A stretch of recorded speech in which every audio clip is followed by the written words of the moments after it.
कि आपने कहा कि बिहार के हर परिवार में हम एक सरकारी नौकरी देंगे, और सरकारी नौकरी आपने की। कह रहे हैं कि ये बिहार के लोगों के लिए मुंगेरी लाल के हसीन सपने की तरह है। I have my master plan. वो सही है, लेकिन मुख्य सवाल को आप ढक कर रहे हैं। आप वही ना भाई, पैसा कहाँ से आएगा? दो चीज है। नहीं तेजस्वी जी, दो सवाल है। एक डेटा है कि बिहार में आपके पास डेटा, मेरे पास भी डेटा, कितने लोग ग्रेजुएशन किए हुए हैं, हाँ, लोग पीजी। आप समझ गए कि मैं पूछने वाला हूं, पहले बोलने लगे। जो आपके विरोधी हैं बीजेपी वाले, वो कहते हैं जैसे मुहावरा है कि न 9 मन तेल होगा न राधा नाचेगी। क्योंकि तेजस्वी जी को पता है कि उनकी सरकार आएगी नहीं, इसलिए वो इतना बड़ा वादा कर रहे हैं जिस वादे से उनको जितना भी चुनावी फायदा हो जाए, उसके बाद कौन पूछ रहा है।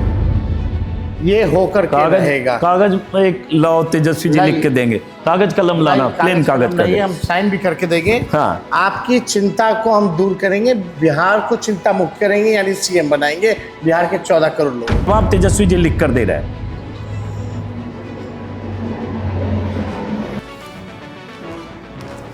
ये तेजस्वी जी ने लिख कर दिया है कि पढ़ के सुना दूं? पढ़ दीजिए तेजस्वी, आप ही पढ़ दीजिए।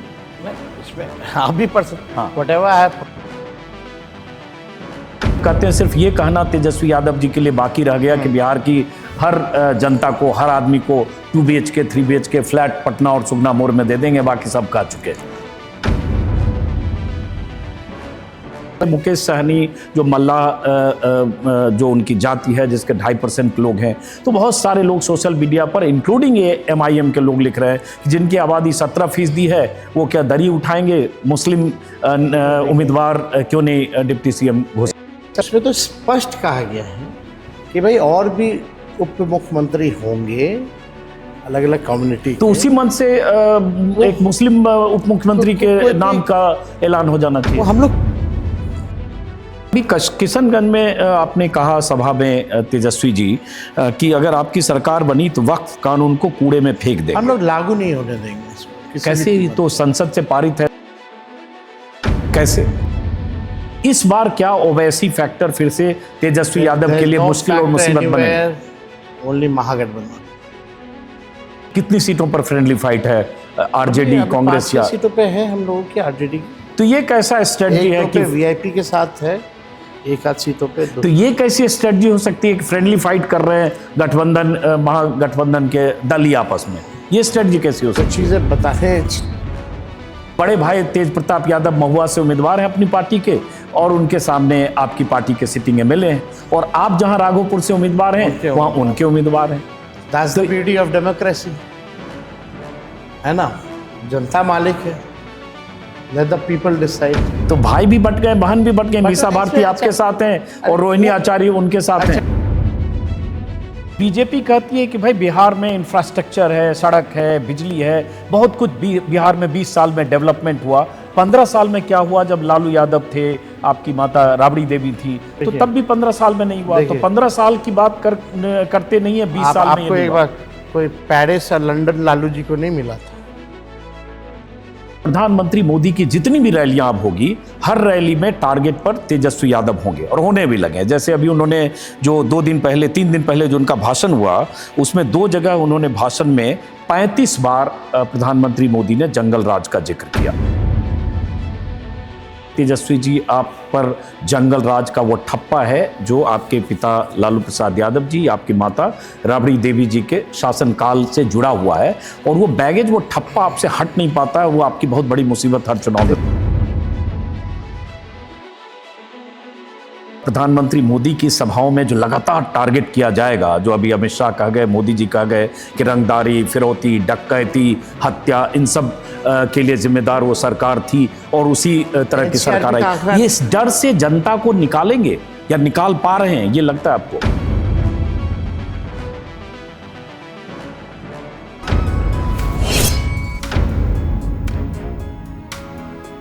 नमस्कार दोस्तों, बिहार में विधानसभा चुनाव से पहले वादों की बहार है, बारिश है, और ऐसा लग रहा है कि हर पार्टी, हर नेता, हर गठबंधन बिहार के मतदाताओं पर इतना मेहरबान है कि वादों का पिटारा खोल रहा है। आसमान में हेलीकॉप्टर उड़ने लगे हैं, जमीन पर गाड़ियों का काफिला है। 243 सीटों के लिए सैकड़ों उम्मीदवार चुनाव मैदान में है और इन सब के बीच दो गठबंधन, एक एनडीए गठबंधन और एक महागठबंधन। आज हमारे साथ एक ऐसे युवा नेता जिनकी उम्र तो 35 साल है, लेकिन कम उम्र में उन्होंने सियासी बुलंदी पाई, 2 बार डिप्टी सीएम बने, फिलहाल नेता विपक्ष है, माता पिता की लंबी विरासत है, दोनों मुख्यमंत्री रहे और इस बार वो खुद मुख्यमंत्री के दावेदार हैं। न सिर्फ दावेदार हैं बल्कि महागठबंधन के घोषित उम्मीदवार हैं। लेकिन उनका मुकाबला बिहार में 20 साल से मुख्यमंत्री रहे नीतीश कुमार से है और देश की सत्ता पर काबिज मोदी और अमित शाह की जोड़ी से है। एक तरफ मोदी और अमित शाह जैसे दिग्गज नेता, दूसरी तरफ नीतीश कुमार, और इन सब के बीच मुकाबले में जो शख्स हैं, मैंने कहा उम्र उनकी 35 साल, तेजस्वी यादव। बहुत लंबी जद्दोजहद के बाद, 2 महीने की अंदरूनी खींचतान के बाद आखिरकार आपका नाम मुख्यमंत्री के लिए प्रोजेक्ट कर दिया गया है, मुख्यमंत्री का चेहरा घोषित कर दिया गया। तो बधाई हो आपको। शुक्रिया आपको। लेकिन इसके लिए बहुत जद्दोजहद, बहुत कश्मकश, खींचतान बहुत हुई। अब लोगों ने जैसा दिखाया है वैसा है नहीं, कोई खींचतान नहीं।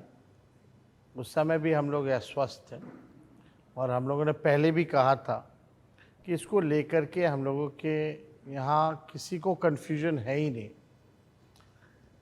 हम लोग यात्रा पे गए, यात्रा के बाद हमारा जो बाकी का जो जिला जो छूट गया था, फिर हम दोबारा जो है यात्रा पे गए। उसके बाद चुनाव जो है अनाउंस हुआ, उसके बाद हम लोग बैठे, जो सीट शेयरिंग का जो मामला था वो हम लोगों ने सॉर्ट आउट किया। अब जाहिर सी बात है, अब 6-7 पार्टियां हैं, 8 पार्टियां हैं, तो सबका अपना हक बनता है, अपना डिमांड्स होता है।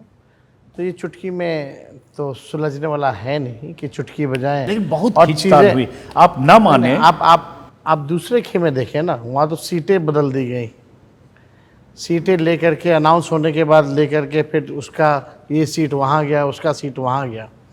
और अभी भी कम से कम हम तो घोषित उम्मीदवार हैं। एनडीए में घोषित उम्मीदवार कौन है? अमित शाह कह रहे हैं कि नीतीश जी के नेतृत्व में चुनाव लड़ रहे हैं। बाद में क्या होगा विधायक नहीं, नहीं, उन्होंने बाद में विधायक तय करेंगे, मतलब क्या है विधायक तय करेंगे? ऐसा तो कोई नई गठबंधन तो है नहीं बीजेपी और जनता दल यूनाइटेड की। लगातार जो है भाजपा के साथ मिलकर के इन लोगों ने, नीतीश जी ने चुनाव लड़ा और हमेशा हर चुनाव में उनका नाम जो है घोषणा जो है उनके नाम की गई। आखिर इस चुनाव में क्यों नहीं की गई? और अमित शाह जी तो खुल कर के कह रहे हैं कि भाई मुख्यमंत्री का चेहरा विधायक दल जो है वो चुनेगा कि कौन होगा मुख्यमंत्री का चेहरा। यानी स्पष्ट है कि नीतीश कुमार जी घोषित मुख्यमंत्री के चेहरे नहीं, नेतृत्व में चुनाव लड़ना अलग बात है, लेकिन घोषित मुख्यमंत्री के चेहरे नहीं। अच्छा, उधर तो नीतीश कुमार शायद अस्वस्थ हैं मानसिक तौर पर। आप भी बहुत कुछ चाचा के लिए बोलते रहते हैं, क्या चेत हैं, तो हो सकता है वो उस तरह से एसर्ट न कर पा रहे हो। लेकिन तेजस्वी यादव ने 2 महीने बहुत एसर्ट किया इसके लिए। जैसे वोटर अधिकार यात्रा में आप लोग साथ घूमे, मैं भी बहुत देखता रहा, साथ घूमे। उस दौर में भी एक बार राहुल गांधी से सवाल पूछा गया, मेरे ख्याल से अररिया में या कहीं, कि मुख्यमंत्री का चेहरा तेजस्वी क्यों नहीं, उस सवाल को उन्होंने डक किया। तो आप ना कहें कि कुछ हुआ, लेकिन पर्दे के पीछे बहुत कुछ खींचतान तो चल रही थी। नहीं, ऐसा देखिए, नाम को लेके कभी भी कोई कंफ्यूजन नहीं रहा। देखिए, नई पार्टियां आई हैं महागठबंधन में, तो कंट्रीब्यूट तो करना ही पड़ेगा ना। इतनी देर क्यों लग गई तेजस्वी? टाइम लगता है भाई, आरा में आखिरी बार आपने रैली में कह दिया था कि आपको डुप्लीकेट सीएम चाहिए या ओरिजिनल सीएम चाहिए, तो आपने खुद कह दिया राहुल गांधी की मौजूदगी में। इसमें देरी हो जल्दी हो, मामला तो सॉर्ट आउट हो गया। अब तो हम लोग चुनाव मैदान में हैं और चुनाव मैदान में हमारे पास विजन है, हमारे पास एजेंडा है, हमारे पास रोड मैप है कि हम बिहार को कैसे आगे ले जाएंगे। हम बता रहे हैं कि हम क्या करेंगे।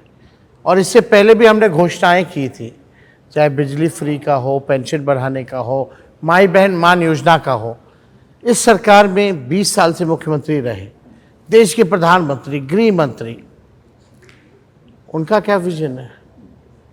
वो चुनाव रैलियां कर रहे हैं। एक बार भी बताया कि बिहार की बेरोजगारी को, बिहार की गरीबी को, बिहार के पलायन, महंगाई से मुक्ति कैसे दिलाएंगे? वो क्या विजन है बल्कि अमित शाह जी ने तो ये कह दिया कि भाई यहाँ कारखाने उद्योग धंधे नहीं लग सकते हैं। क्यों? क्योंकि बिहार में भूमि की कमी है।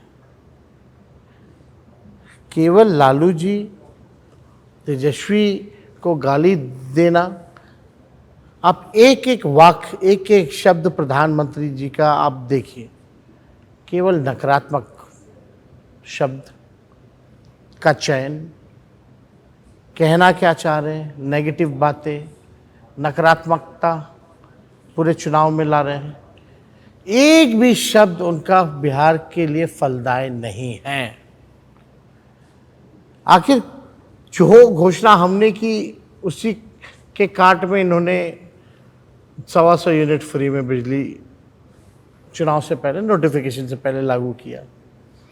पेंशन 1100 इन्होंने किया, जो हम 1500 कह रहे थे।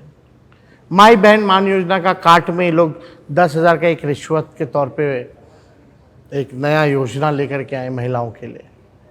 तो इनके पास तो अपना विजन ही नहीं है, ये तो नकल कर रहे हैं हमारा। अच्छा, उस विजन पर आपने सही बात कही, उस पर हम आते हैं, उस पर बहुत सारे सवाल है क्योंकि आपने भी बहुत सारी घोषणाएं की है।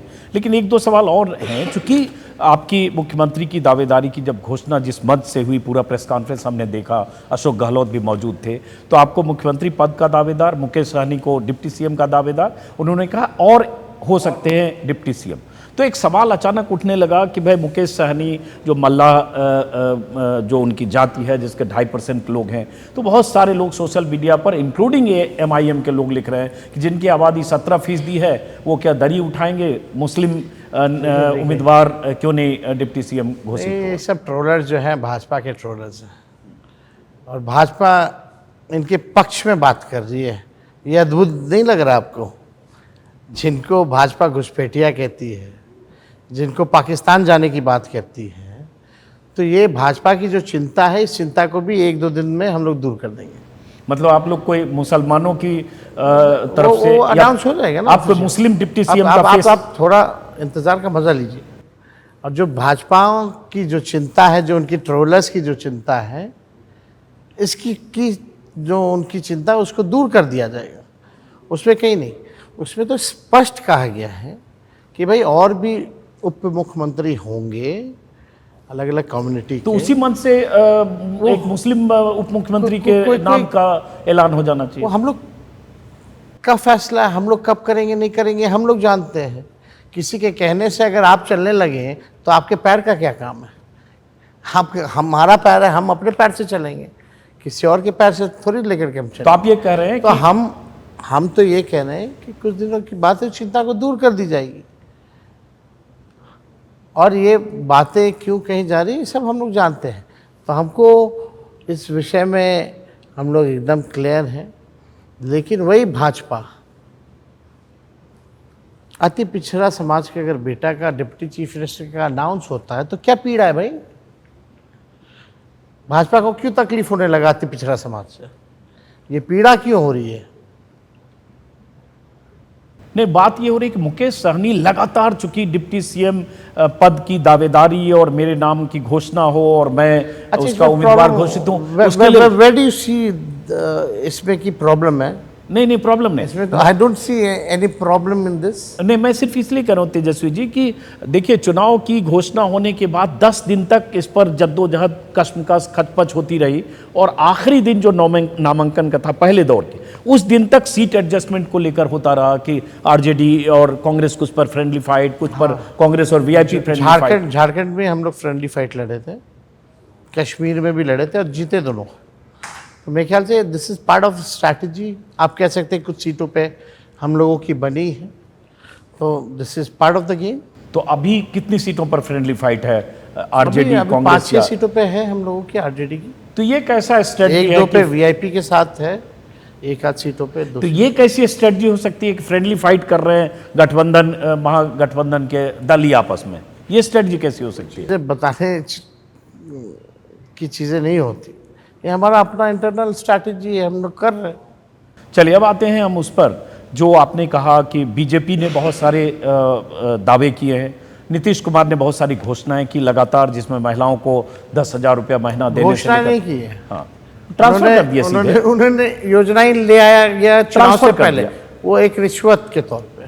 जिस दिन चुनाव का ऐलान था क्योंकि उस दिन माई भी बहन 10,000 मान योजना हमने ऐलान किया और लगातार महिलाओं से हम इंटरेक्ट कर रहे थे, महिलाओं की समस्याओं को उजागर कर रहे थे, तो घबराहट में, हड़बड़ी में ये योजना जो है लाया गया और एक उधार के तौर पे दिया जा रहा है। आप बताइए अंजुम साहब, 10,000 में कौन सा व्यवसाय गांव की ग्रामीण महिलाएं कर सकती हैं? नहीं, वो कह रहे हैं कि 10,000 में आप कर पाए तो 6 महीने बाद 2 लाख और देंगे महिलाओं को। 2 लाख कहाँ से देंगे? बैंक से देंगे, बैंक से देंगे ना, कहाँ से लाएंगे? यानी ये उधार है, ये वसूला जाएगा। और एक 10,000 दिया गया ठीक चुनाव से पहले, ये रिश्वत है। ये देखिए, बिहार की जनता सामाजिक राजनीतिक रूप से समझदार है, अवेयर है, जागरूक लोग हैं और ये बातें समझ रहे हैं कि जो 20 साल से पेंशन 400 से 1 पैसा नहीं बढ़ाया, तेजस्वी के कहने के बाद वो 400 से 1100 हो गया। जो नीतीश कुमार जी विधानसभा में खड़े होकर बोलते थे, आप वो वीडियो ज़रूर चलाइएगा, कि बिजली मुफ्त में नहीं देना चाहिए, उनको 125 यूनिट देना पड़ रहा है। हम लोगों ने माई बहन मान योजना का घोषणा किया। एक महंगाई को देखते हुए जो महिलाएं घर चलाती हैं, जो अपने पसंद का साड़ी नहीं खरीद पाती, खा नहीं पाती, घर में कोई परिवार में एक बीमार हो जाए तो बजट बिगड़ जाता है, उनके पति बेटे दूसरे राज्य जाते हैं कमाने, पूरा घर इन महिलाओं को देखना पड़ता है, पढ़ाने से लेकर के हर एक जिम्मेवारी इनको निभानी पड़ती है। इसलिए ये आर्थिक न्याय के तौर पे, एक सहयोग के तौर पे हम लोगों ने माई बहन मान योजना घोषणा की। हम लोगों ने की 2500 रुपया महीने, 30,000 रुपया सालाना, 5 साल का 1.5 लाख रुपया। तो इसको देखते हुए ये सब जो है नीतीश जी ने किया। लेकिन अपार्ट फ्रॉम दैट रूलिंग, आप 20 साल से आप राज कर रहे हैं, राज्य के मुख्यमंत्री हैं, 11 साल से नरेंद्र मोदी जी प्रधानमंत्री हैं। नीति आयोग के रिपोर्ट में बिहार क्यों है गरीब, बिहार सबसे बेरोजगार क्यों है, सबसे ज़्यादा पलायन बिहार से क्यों है, बिहार में कोई कारखाना क्यों नहीं है, शिक्षा चिकित्सा में हम सबसे पीछे क्यों हैं, प्रति व्यक्ति आय, प्रति व्यक्ति निवेश में, किसानों की आय में हम सबसे पीछे क्यों हैं? ये सवाल तो पूछे जाएंगे। लेकिन ये अगर आपने विकास किया है तो सबसे ज्यादा गरीबी क्यों है बिहार में? और 20 साल मौका पाने के बाद भी 11 साल केंद्र में बिहार वहीं का वहीं क्यों है? प्रधानमंत्री जी से हमने पूछा, आप तो एक चीनी का मिल नहीं चालू करा पाए। तेजस्वी ने 17 महीने में रीगा का चीनी मिल चालू कराया, लेकिन आप तो फैक्ट्री लगाते हैं गुजरात में, SEZ लगवाते हैं गुजरात में, आप इन्वेस्टर मीट कराते हैं गुजरात में, आप बड़े बड़े इंटरनेशनल स्टेडियम्स, खेल के इवेंट्स आप कराते हैं गुजरात में, सेमीकंडक्टर फैक्ट्री आप महाराष्ट्र से उठा के लगा देते हैं गुजरात में, शिक्षा चिकित्सा का बिहार का बजट आप खर्च कर देते हैं गुजरात में। तो बिहार को आपने क्या दिया? बिहार के लोगों ने वोट दिया, 30 MP लगातार, 39 MP पिछले बार दिया। तो बिहार को क्या मिल रहा है? तो वो कह रहे हैं बिहार में 20 साल में एक टेक्सटाइल पार्क इन्होंने नहीं दिया, बल्कि गिरिराज सिंह मंत्री हैं बिहार के कैबिनेट। वो तो छोड़िए, जो सरकारी जो स्कूल होता है, केंद्र स्कूल जो होता है, वो भी बिहार को नहीं मिला था। जब ये बात कहते हैं तेजस्वी यादव, तो बीजेपी कहती है कि भाई बिहार में इंफ्रास्ट्रक्चर है, सड़क है, बिजली है, बहुत कुछ बिहार में 20 साल में डेवलपमेंट हुआ। 15 साल में क्या हुआ जब लालू यादव थे, आपकी माता राबड़ी देवी थी, तो तब भी 15 साल में नहीं हुआ। तो 15 साल की बात करते नहीं है, 20 साल में। आपको एक बार कोई पेरिस और लंदन लालू जी को नहीं मिला था। और जो उस दौर में जो बिहार की स्थिति थी, सामाजिक न्याय उसकी ज़रूरत थी, जो भेदभाव, छुआछूत, वोट नहीं देने दिया जाता था। आप कह सकते हैं एक तावा पर रोटी जल रहा था, लालू जी ने उस रोटी को पलटने का काम किया, सामाजिक न्याय किया। लोग खटिया पे नहीं बैठ सकते थे, अपने हक अधिकार को नहीं जानते थे, बोल नहीं पाते थे, लालू जी ने वो ताकत दी। लालू जी ने रेलवे के कारखाने के बाद से और कौन सा कारखाना मिला बताइए तो बिहार को? कोई कारखाना नहीं मिला। लालू जी ने भी जितना आज बजट बढ़ा है 9 गुना, 90 से 2005 तक भी 9 ही गुना बजट बढ़ा है। उसी रफ्तार से लालू जी ने काम किया। पटना का रेलवे स्टेशन हो, गांधी मैदान, वो गिरवी था लालू जी के समय। तो लालू जी ने तो सबके लिए काम किया, सामाजिक न्याय किया। और पहले आपको बता दें, अटल जी की सरकार भी थी, उस समय भी जो है कई बार जो है केंद्र में स्थिरता नहीं थी, स्थिर सरकार नहीं थी, तो उस हिसाब से हमको केंद्र से सहयोग नहीं मिलता था। अब तो 11 साल से इन लोगों की स्थिर सरकार है, केंद्र में क्या सपोर्ट मिल रहा है। लालू जी जब केंद्र में गए तो 1,56,000 करोड़ का पैकेज बिहार को दिलवाया। बाढ़ में 1,000 करोड़ का जो कोसी में बाढ़ आई थी उसमें मदद जो है लालू जी ने दिलवाने का काम किया। रेलवे का 90,000 करोड़ का मुनाफा लालू जी ने दिया। जितने कूली थे उनको परमानेंट लालू जी ने करने का काम किया। और हर बजट में रेलवे का किराया कम किया। गरीब रथ जैसी ट्रेनें लालू जी ने चलाने का काम किया। तो लालू जी ने जो काम किया वो तो किया, वो लोग जानते हैं। लेकिन आप देखिएगा अब तो ये बातें पुरानी हो गई।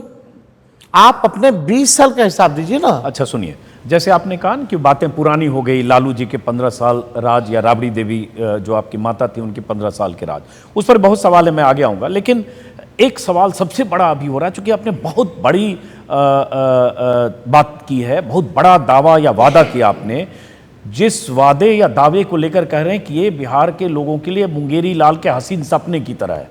एकदम इतना बड़ा सपना, इतना बड़ा सपनों का इतना बड़ा गुब्बारा जो जमीन पर कैसे आएगा। वो क्या है कि आपने कहा कि बिहार के हर परिवार में हम एक सरकारी नौकरी देंगे, और सरकारी नौकरी आपने की जो 2.25 करोड़ परिवार है, 2,76,00,000। तो आपने कैलकुलेट किया है कि इसमें कितने, मतलब 2.5 करोड़ लोगों को नौकरी देंगे? जरा समझना इसलिए चाह रहा हूं क्योंकि आपने इसी को सबसे बड़ा एजेंडा बनाया है। सपने देखना कोई बुरी बात नहीं है, और कभी भी कोई भी हमने जो घोषणाएं की हैं बिना एक्सपर्ट्स के राय के, बिना अध्ययन के हमने नहीं की है। हमको भी लंबी राजनीति करनी है। तेजस्वी झूठे फूटे टूटे फूटे झूठे वादे नहीं करता है। जो कहता है वो किया हमने, और जो कह रहे हैं वो करेंगे। हम लोगों ने एक्सपर्ट्स की राय ली है और ये निर्णय हम लोगों ने लिया है, और ये ड्यूएबल है। लोग चांद पे चले गए, उस समय भी लोगों को ये लगता होगा। आज एक बात कह रहे हैं तो ये एकदम इम्प्लीमेंट हो सकता है। पिछले बार भी जब हमने कहा था कि 10 लाख नौकरियां देंगे, तो ये सरकार के लोग कहते थे, बड़े बड़े विद्वान पत्रकार कहते थे, या एक्सपर्ट्स कहते थे कहाँ से लाएगा। हमने करके दिखाया, हुआ। तब तो नीतीश कुमार भी कहते थे ये पिताजी के जेब से लाएंगे, जो भी कहते वही असंभव कहते थे। तो संभव हुआ, उन्होंने भी नियुक्ति पत्र बांटी, हमने भी बांटी। और शिक्षा विभाग हमारा ही डिपार्टमेंट था, आरजेडी के कोटे में था। खैर ये अलग बात है। अच्छा नहीं, लेकिन उन्होंने एक सेकंड, उस समय कितनी नौकरी दी? 5 लाख नौकरियां, 3.5 लाख नौकरियां प्रक्रियाधीन। और केवल शिक्षा विभाग ही नहीं, अलग अलग विभागों से, गृह डिपार्टमेंट हो या अलग अलग डिपार्टमेंट हो, 17 महीने में। और प्रक्रियाधीन जो कराए, जो TRE 3 TRE 4 जो आ रहा है, उसी का पार्ट है, उसी पॉलिसी का पार्ट है जो हम लोगों ने बनाया था शिक्षा विभाग में। पब्लिक हेल्थ काडर 1.5 लाख नौकरियां स्वास्थ्य विभाग में, वो भी आने वाली थी। हम कैबिनेट भी लेके गए तो नीतीश जी ने फाइल रुकवाया कि अभी हो गया है शिक्षा वाला, अभी रुक जाइए। शायद उस समय बीजेपी से उनकी बातें शुरू हो गई होंगी, इसलिए कैबिनेट में वो फाइल रुकवा दिया गया। यानी स्वास्थ्य विभाग से पब्लिक हेल्थ कैडर के हम लोग, आप पुराना वीडियो देखिएगा तो हमने कई बार इस बात को भी बोला है, हम लेकर के गए कैबिनेट। 1.5 लाख लोगों का भी तो स्वास्थ्य विभाग में और आना है। नर्सेस की कमी है, टेक्नीशियंस की कमी है, स्टाफ्स की कमी है, डॉक्टर्स की कमी है, सब कुछ उसी में आ रहा था। नहीं, मैं ये सवाल एक बार और इसलिए पूछ रहा हूँ, तो ये जैसे देखिए, 17 महीने में आप कह रहे हैं आपने 5 लाख नौकरियां दी, अब उसका कोई अधिकृत डेटा है कि वाकई 5 लाख नौकरी रेगुलराइज हुई, संविदा वाले रेगुलराइज हुए, वो भी उसमें काउंट है, या फ्रेश नौकरी है, वैकेंसी भरी गई? 4.5 लाख नौकरियां तो नियोजित शिक्षकों को हम लोगों ने राजकीय कर्मी का दर्जा दिया। जो 2012 से जो वो कह रहे थे समान काम समान वेतन की लड़ाई लड़ रहे थे, जो नियोजित शिक्षक थे, उसको भी हम लोगों ने सरकारी कर्मी का दर्जा दिया 4.5 लाख। नहीं, ये इसलिए ये सवाल डेटा पूछ रहा के हूं। ये तो है ही, तो फैक्ट है। ये इसलिए सवाल पूछ रहा हूँ कि प्रशांत किशोर के 50 जो शॉर्ट्स रील वायरल होते हैं जिसमें कहते हैं कि वो तेजस्वी यादव कहते हैं 5 लाख नौकरी दी, तो एक बार उसका डेटा निकाल दें, नंबर निकाल दें, ये गलत बयानी कर रहे हैं, झूठ बोल रहे हैं। कौन क्या कह रहा है नहीं कह रहा है इससे हमको क्या लेना है। प्रशांत किशोर कुछ कह रहे हैं, नीतीश कुमार जी कह रहे हैं कि 50 लाख दे दिए, लेकिन जो है वो हम बता रहे हैं, उससे हमको क्या लेना देना है। लेकिन आप देखिए, नौकरी पे चर्चा अगर हो भी रही है तो इसका श्रेय तो हमको दीजिएगा। सबसे पहली हाँ, बार ये लोग तो बात कर रहे हैं कि तो ठीक है, आपने 17 जो भी महीने है। में नौकरियां तो दी, पिछले चुनाव में आपने 2020 में 10 लाख नौकरी का एजेंडा आज बनाया। चर्चा तो हो रही है, आज कहीं भी कोई प्रदेश में चुनाव हो रहा हो तो आज नौकरी की बात हो रही है कि हम आएंगे तो इतना नौकरी देंगे। पहले तो 2020 से पहले ऐसा नहीं होता था। ये तो एक उपलब्धि है कि हमने कम से कम चर्चा जो हिंदू मुसलमान होता था, आज हमने एजेंडा जो है नौकरी और रोजगार पे ले आया है। आपने की कहा तेजस्वी जी कि जो बिहार के हर गरीब परिवार में एक सरकारी नौकरी का जो आपका वादा है वो डुएबल है, और आपने कहा कि आपने इस पर राय ली है एक्सपर्ट्स की। और ये अब मैं एक जर्नलिस्ट के तौर पर, मैं भी बिहार का हूँ, मैं भी दिमाग जोड़ता हूँ कि ये कैसे मुमकिन है, तो इसका आंसर नहीं मिलता। हो सकता है आपके पास ये आंसर 2-3 दिनों में आपको भी क्लियर हो जाएगा। है? 2-3 दिनों में हम बिहार के सामने इसका ब्लूप्रिंट रखने वाले हैं। तो थोड़ा सा तो हिंट दीजिए। नहीं तब वो हम सबके सामने रखेंगे तो वो सब कुछ हो जाएगा, क्लियर हो जाएगा। जैसे 2.25 करोड़ में अगर 2.5 करोड़ भी नौकरियां देंगे हर घर में, तो 2.5 करोड़ नौकरी वो हो सब जाएगी। होने वाला, और सिर्फ 30,000 के हिसाब और से यही देंगे, नहीं, तो लोग कह रहे हैं कि वो 9 लाख करोड़ की सैलरी हो जाएगी सालाना। बिहार का बजट ही 3,16,000 करोड़ है। ये हमारी सोच आउट ऑफ द बॉक्स है। हम बताएंगे ना हम कैसे करेंगे, 2-3 दिनों में हम बताएंगे। और यही नहीं करेंगे। मैं तो इंटरव्यू करने आ जा रहा हूं, तो मैं थोड़ा समझना तो आज ही चाहूंगा, खाली हाथ में कैसे जाऊंगा? नहीं उस समय भी आप आइएगा तो उस समय अच्छे से समझिएगा ना, डिटेल में आप समझिएगा ना हर एक चीज़ जो है। अभी तो कागज पत्र सब लाना उतना वो नहीं है, लेकिन आपको हम इतना बता दें, सिर्फ यही नहीं, जितनी CMs हैं, जीविका दीदियाँ हैं, जो कम्युनिटी मोबिलाइजर्स हैं, उनको भी परमानेंट किया जाएगा। आपने कहा उनको भी 30,000 देंगे? हाँ, उनका मानदेय 30,000 किया जाएगा। हाँ। 5 लाख का बीमा भी कराया जाएगा। हाँ। और जो उन्होंने इंटरेस्ट जो मतलब जो लोन लिया है उसका इंटरेस्ट भी माफ़ करेंगे। और जो आउटसोर्सिंग पे जो लोग काम करते हैं, जितने भी संविदा कर्मी हैं, उन सबको भी स्थायी हम लोग करने जा रहे हैं। और यही नहीं, जो त्रिस्तरीय जो पंचायत के लोग हैं, उन लोगों के लिए भी पेंशन की व्यवस्था और बीमा की व्यवस्था हम लोग जो है कराएंगे। तो ये सिर्फ हवाई घोषणा नहीं है, हमको भी लंबी राजनीति करना है। और हम मोदी जी जैसे नहीं हैं। 17 महीने मौका मिला तो जो हमने कहा था, मैनिफेस्टो आप उठा के देख लीजिए, चाहे जाति आधारित गणना हो, चाहे आरक्षण हो, चाहे आपका IT पॉलिसी हो, स्पोर्ट्स पॉलिसी हो, टूरिज़्म पॉलिसी हो, चाहे हेल्थ सेक्टर में मेडिकल कॉलेजेस की बात हो, दवाओं को बढ़ाने की बात हो, 700 डॉक्टरों को बर्खास्त करने की बात हो, या नियोजित शिक्षकों को राजकीय कर्मी का दर्जा देने की बात हो, नौकरी देने की बात हो, उस 17 महीने में हमारी सरकार ने इस काम को हम लोगों ने किया है। नहीं, 17 महीने में आपने किया, इम्प्लीमेंट किया है। हाँ किया, और लोग बात भी करते हैं कि आपने नौकरियां दी और बड़ा एजेंडा बनाया। लेकिन 5 लाख अगर आप करें, 5 लाख नौकरी देना एक बात है, और 2,70,00,000 परिवारों के सदस्य में से एक को नौकरी देना, 2.5 करोड़ लोगों को नौकरी देना, ये दूसरी बात है। कितने अमीनों को, कितने CEO को, सब लोगों ने, हम लोग जितना पद खाली था, 2.5 लाख तो पद ही खाली था, रिक्त पदे थी। नहीं, उसकी बात नहीं कर रहे पहले की। हाँ, हम तो अब 2.5 लाख तो जो लोग रिकॉर्ड मांगते थे उसको तो हम लोगों ने ऐसे बढ़ा, और हम लोगों ने क्रिएट भी तो किया।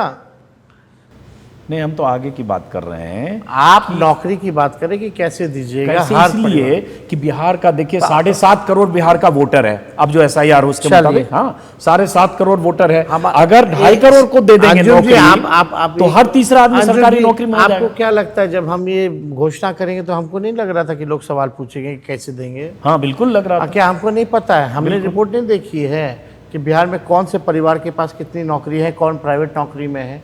हम लोगों ने कास्ट बेस्ड सर्वे कराया ना, बिल्कुल। तो उसमें तो एक एक डिटेल्ड है कि कौन आपका ठेला चलाने वाला है, कौन भिखारी है, कौन भूमिहीन है, किसके पास सरकारी नौकरी नहीं है, कौन प्राइवेट नौकरी में है।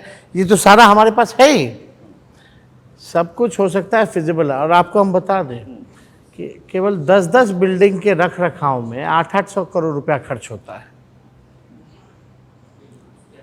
अब ये सोचिए, 800 करोड़ रुपया किसी थर्ड पार्टी को आप आउटसोर्स करके केवल सफाई वफाई के लिए, सचिवालय हो गया, फलना हो गया, विशेषज्ञ फिजूल खर्ची बहुत है सरकार में। आप जाके स्थिति भी तो देखिए, साफ सफाई भी नहीं है, आप बाथरूम नहीं जा सकते, और 800 करोड़ रुपए वहां खर्च हो रहा है। खैर, I have my master plan. वो सही है, लेकिन मुख्य सवाल को आप डक कर रहे हैं। आप वही ना भाई, पैसा कहाँ से आएगा ना? दो चीज है। नहीं तेजस्वी जी, दो सवाल है। एक सवाल है कि 2.5 करोड़ एम्प्लॉयड लोग होने के लिए लोग कहां से आएंगे, उनकी पढ़ाई लिखाई की मेरिट का एक मिनिमम आधार होगा, वो कहां से आएंगे, और फिर पैसा कहां से। दो पार्ट है। वो सब 2-3 दिनों में आपको जो है क्लियर कर देंगे। अब जैसे देखिए, एक डेटा है कि बिहार में, आपके पास डेटा, मेरे पास भी डेटा है, कितने लोग ग्रेजुएशन किए हुए हैं, हाँ, कितने लोग पीजी, आप समझ गए कि मैं हम सब समझ गए, कितने लोग मैट्रिक किए हुए हैं, कितने लोग इंटरमीडिएट किए हुए हैं, वो हम सब जान रहे हैं। हाँ, बिहार अभी मैं डेटा अभी मेरा प्लान मेरे मुंह से मत खुलो, नहीं, लेकिन मैं बोल देता हूं। लेकिन ये आपके चैनल पे हम कह के जा रहे हैं, आप मेरे से लिखवा लीजिए, I can write down also. ये होकर के रहेगा। कागज में एक लाओ, तेजस्वी जी लिख के देंगे, कागज कलम लाना, कागज कलम लाइए, हम साइन भी करके देंगे। हाँ। आपकी चिंता को हम दूर करेंगे, बिहार को चिंता मुक्त करेंगे, यानी सीएम बनाएंगे बिहार के 14 करोड़ लोगों को। 14 करोड़ लोगों को सीएम बनाएंगे, चिंता मुक्त। लेकिन वो डेटा मैं पढ़ देता हूं, वो पढ़िए मेरे पास के लिए, कि बिहार में 14.7% लोग मैट्रिक पास हैं, 7% से कम लोग 6.1% ग्रेजुएट हैं, 1% से कम यानी 0.82% लोग की मास्टर डिग्री है, और 22.6% लोग हैं स्टूडेंट हैं जो 1 से 5 कक्षा तक जिन्होंने स्कूली शिक्षा प्राप्त किया। 14% लोग हैं, बच्चे हैं जो 6 से 8 तक पढ़ाई की। तो ये जो पढ़ाई की व्यवस्था है, इसमें इतने लोग ही नहीं हैं कि आप अगर 2.5 करोड़ लोगों को नौकरी दें या बेरोजगारों को नौकरी दें। इंजीनियर्स, डॉक्टर्स, प्रोफेशनल्स की आप लोगों ने बात की। हाँ, बट नहीं, हम तो जब सरकारी नौकरी आती है तो उसमें बहुत तरह की चीजें होती नहीं, बट मैट्रिक तो होगा न्यूनतम। जब मैट्रिक पास ही 14%, 15% है, वो सब होगा। वो हम आपको सब जो है आंकड़ा आपको कुछ 2-3 दिनों के अंदर जो कहीं ऐसा तो नहीं कर देंगे 4वीं पास, 5वीं पास, 6ठी पास सबको हम नौकरी देंगे। वो आपको आने वाले समय में पता चल जाएगा। एक कागज लाइए तेजस्वी जी, चूंकि सबसे बड़ा वादा तेजस्वी जी का यही है कि हो गया, ठीक है, तेजस्वी जी का सबसे बड़ा वादा यही है कि बिहार में हर परिवार के एक को सरकारी नौकरी देंगे। और ये एक ऐसा सवाल है जिसके बारे में हर आदमी जानना चाह रहा है कि कैसे देंगे, कहां से देंगे, लोग कहां से आएंगे, पैसा कहां से आएंगे। तो जवाब तेजस्वी जी लिख कर दे रहे हैं।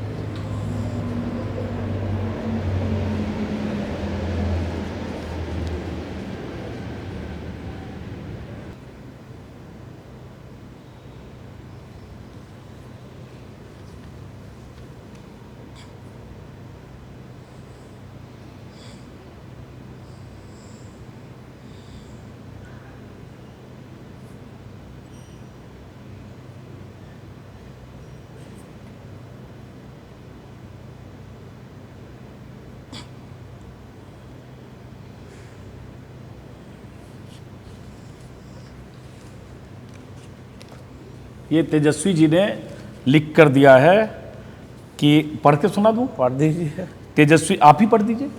नहीं, इसमें आप भी पढ़ सकते। हाँ। Whatever I have promised regarding government job, I promise that I will fulfill it. तो तेजस्वी जी ने लिख कर दिया कि मैंने जो भी प्रॉमिस किया है जॉब के बारे में उसको मैं फुलफिल अब करूंगा। दिखा भी दीजिएगा। हाँ, ये लिख कर दिया नहीं, ये हम अपने वीडियो में दिखाएंगे भी कि ये इन्होंने इसमें नाम लिख दीजिए, अपना नाम लिखिए, पेन दीजिए, पेन छोड़ दीजिए यहीं पे आप। हाँ,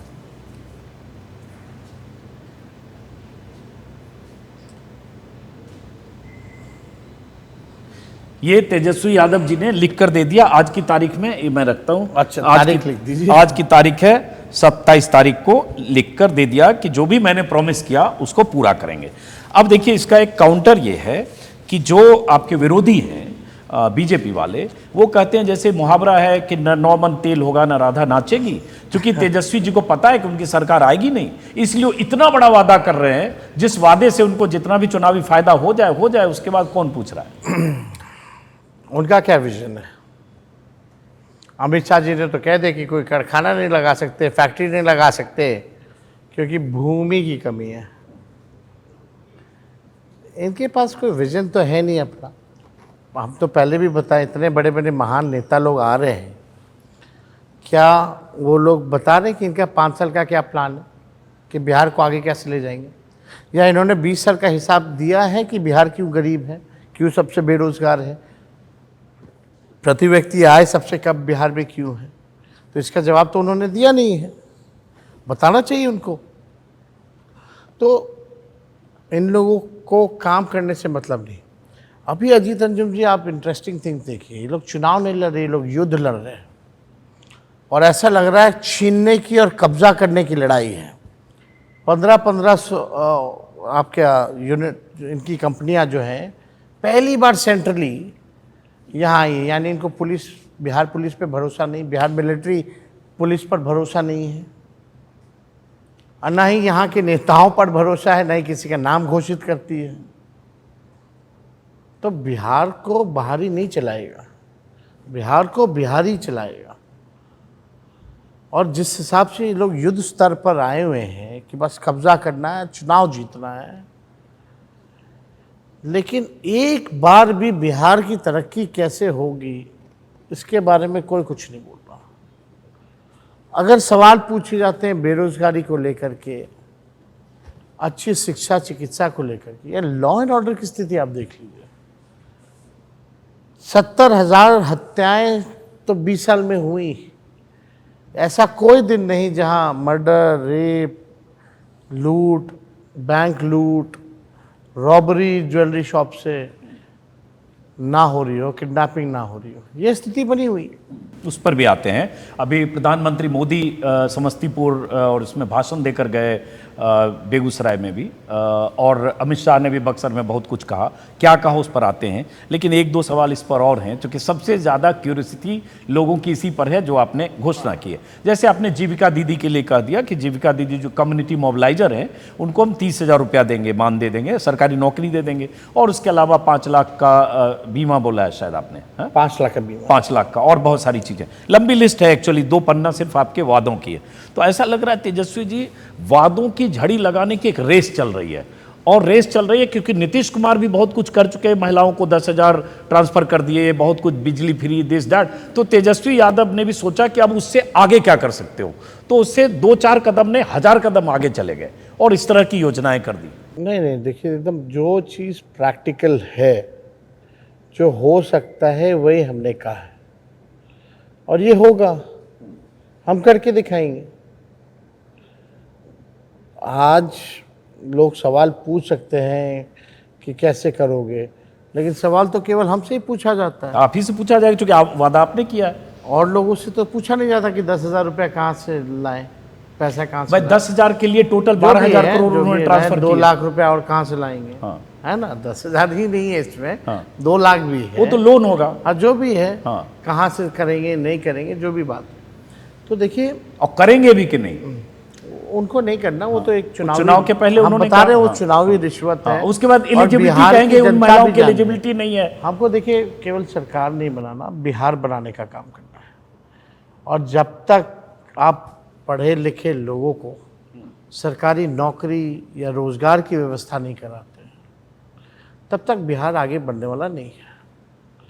आज की दौर की ये ज़रूरत है, आर्थिक न्याय आज की दौर की ज़रूरत है। और हमें बड़ा अजीब लगा कि देश के प्रधानमंत्री आके कहते हैं कि डेटा यूज़ करो, रील बनाओ, लेकिन नौकरी के बारे में वो एक शब्द नहीं कहते। ये नहीं कहते नौकरी देंगे, इंजीनियर बनो, डॉक्टर बनो। नीतीश कुमार तो कह रहे हैं कि हम सरकार बनी तो 5 साल में 1 करोड़ नौकरी और रोजगार देंगे। देखिए 20 साल हम लोगों ने भी देख लिया। हमारे जाने के बाद जब बीपीएससी TRE 3 TRE 4 नहीं कर पाए तो आपको लगता है वो कर पाएंगे? और नीतीश जी रहेंगे तब तो। नीतीश जी रहने ही वाले नहीं हैं। और आपको जितनी कन्फ्यूजन है वो कन्फ्यूजन 2-3 दिनों के अंदर इसको पूरी कर दी। ठीक है, मान लिया 1-2-3 दिन, चूंकि आपने लिख कर भी दे दिया तो हम इस फेस वैल्यू पर भरोसा करते हैं।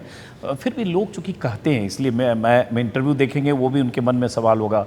लोग कहते हैं सिर्फ ये कहना तेजस्वी यादव जी के लिए बाकी रह गया कि बिहार की हर जनता को, हर आदमी को 2 BHK 3 BHK फ्लैट पटना और सुगना मोड़ में दे देंगे, बाकी सब कह चुके हैं। 2008 से लोग जांच ही कर रहा है। कई बार जांच हुआ, खत्म हुआ। नहीं, फ्लैट वो नहीं कर रहा हूँ, मतलब ये वादों की बात कर रहा हूँ कि सबको, बिहार की पब्लिक को, हर आदमी को फ्लैट दे देंगे। नहीं, ऐसा नहीं है भाई। जो दे सकता है वो तो ज़रूर देगी, हाँ, लेकिन हमारे पास योजना है। जो स्लम्स में जो लोग रहने वाले हैं, जो झुग्गी झोपड़ियों में रहते हैं, उनकी आवास को लेकर के रोकने की एक व्यवस्था है। वो हम कहेंगे, जो हो सकता है वो कहेंगे। ऐसा थोड़ी है कि हम बोल देंगे चांद पे हम घर दे देंगे, ऐसा नहीं है।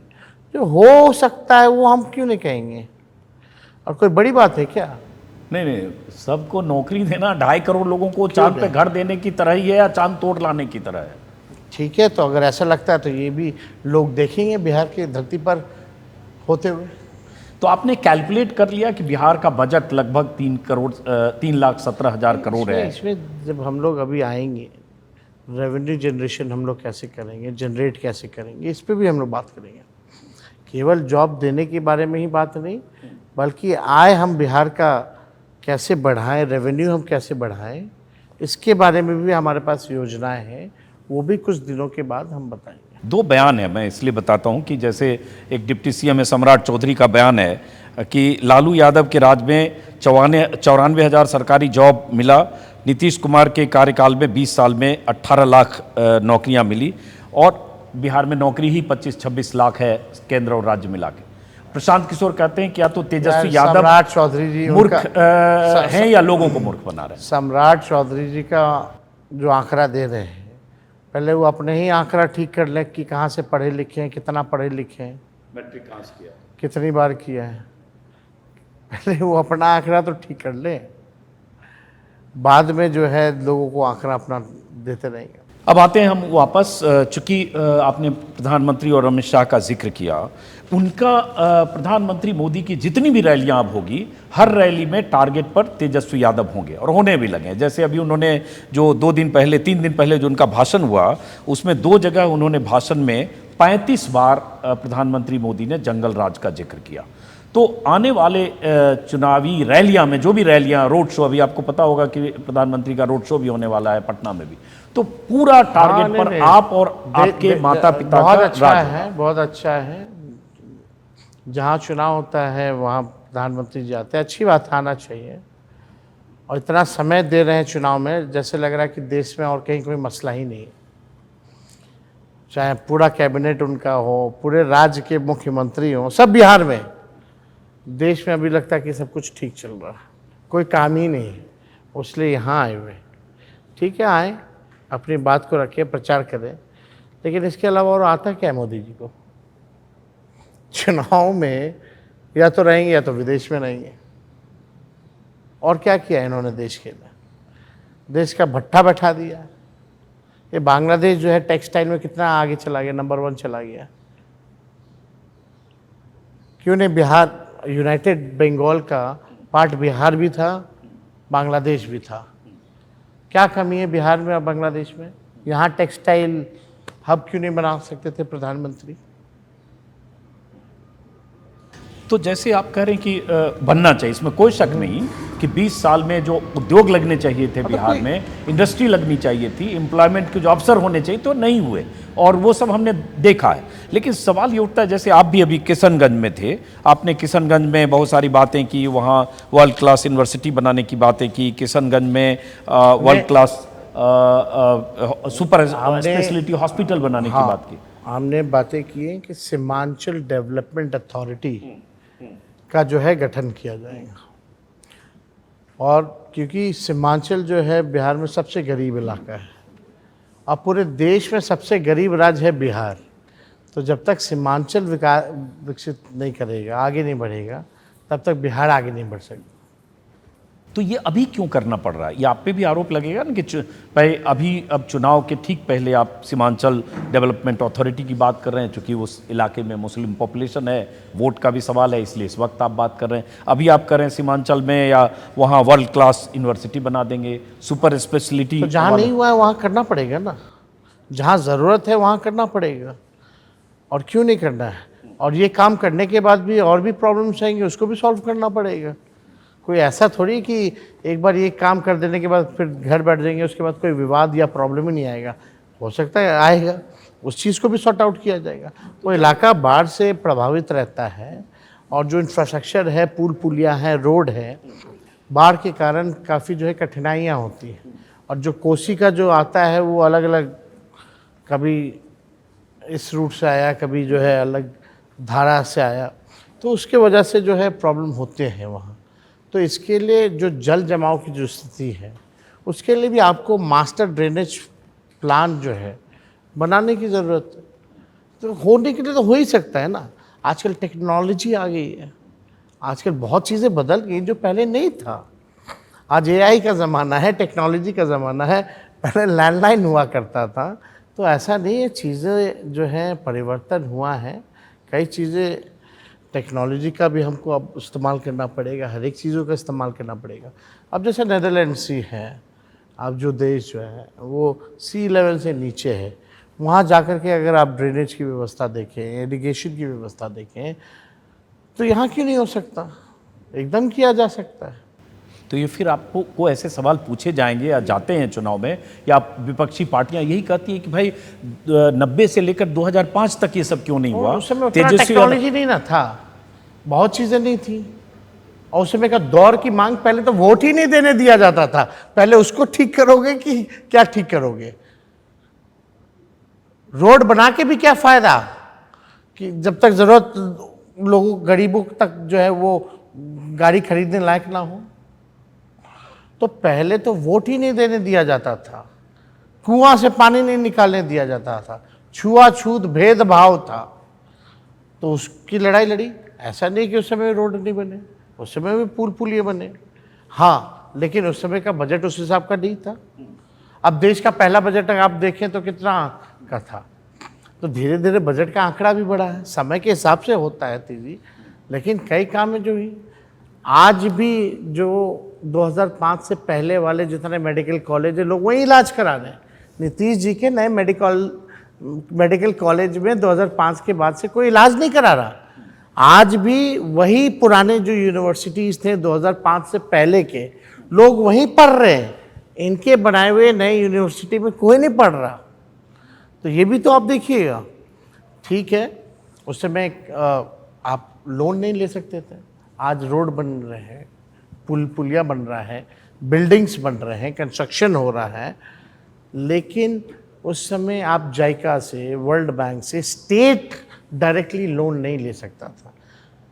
ये तब हुआ मनमोहन जी के सरकार में, लालू जी जब उस समय सरकार में थे, तब ये हुआ कि भाई अब जो है लोन आप जो है डायरेक्टली स्टेट भी ले सकती है।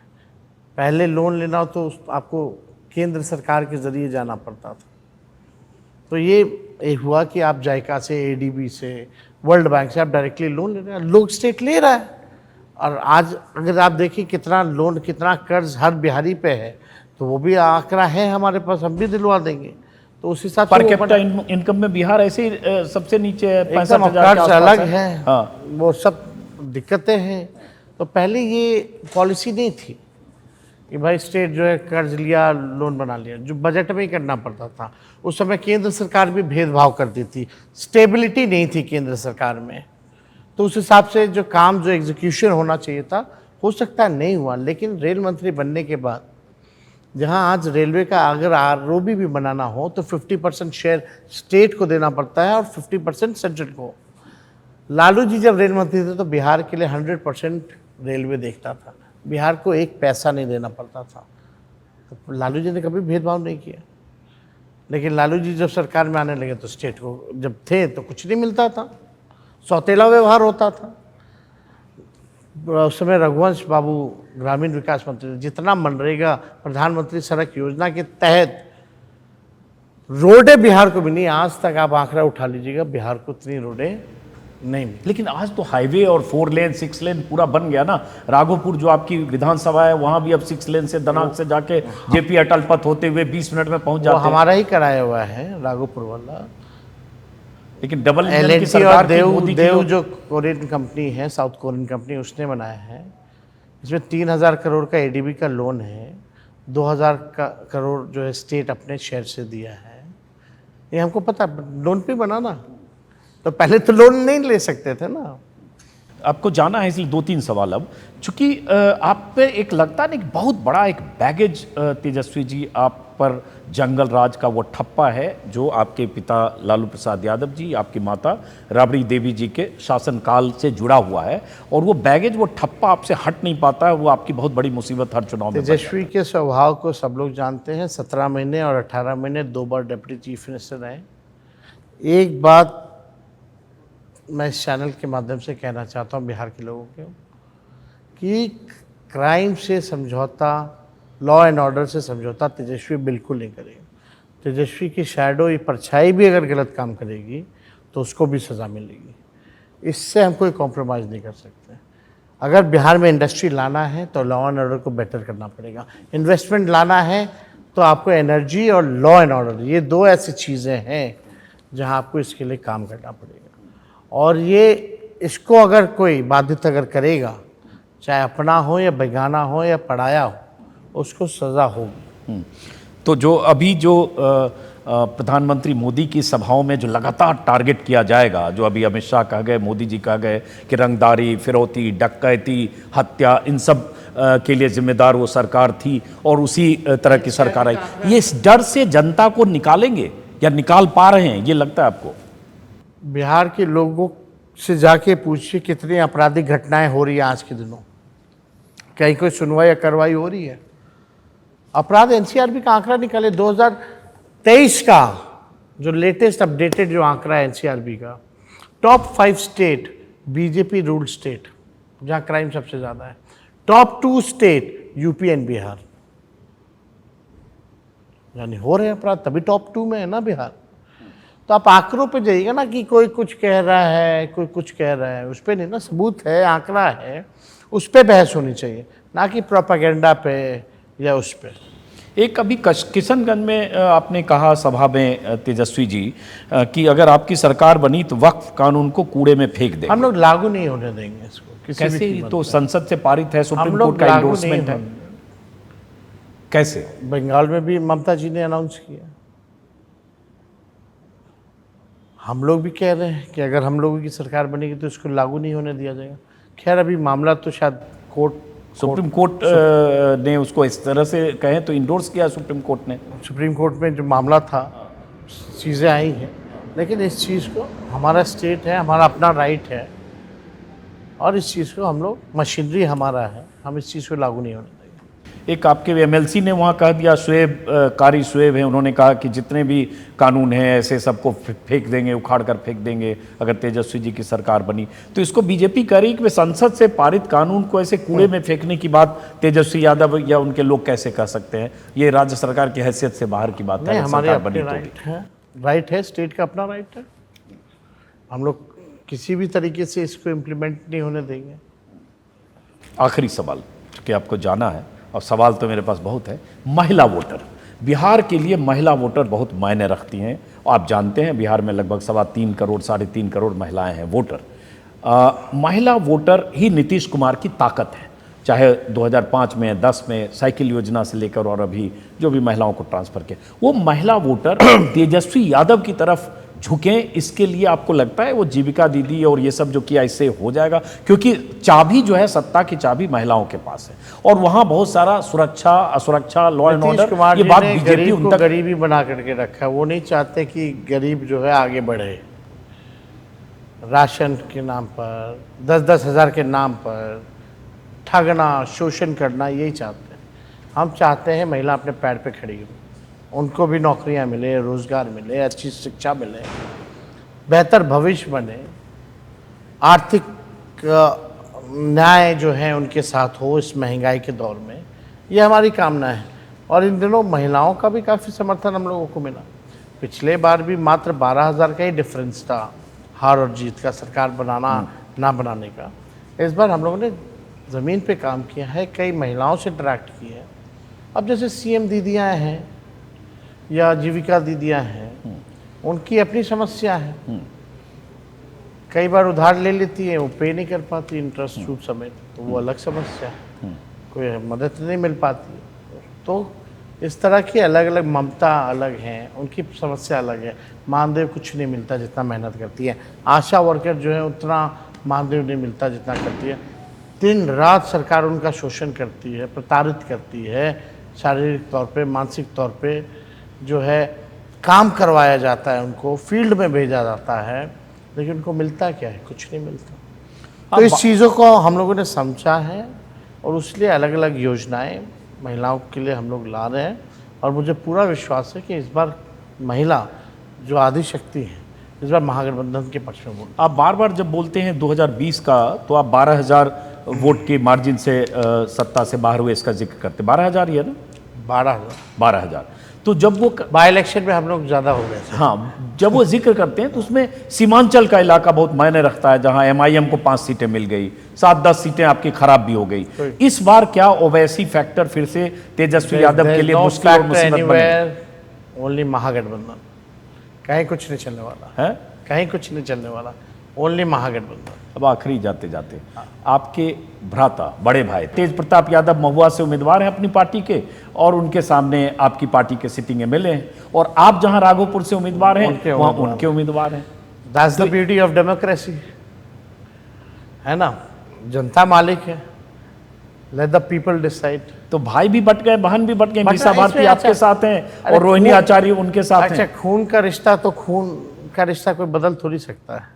भाई है तो है, तो इसमें कहाँ दो रहा है। लेकिन ये चुनाव है, इलेक्शन है और इसमें पीपल जो जनता है वो मालिक है, उनको चुनाव करने दीजिए कि किनका वो चुनाव करते हैं। भला बेहतर जनता जानती है उनका किस में।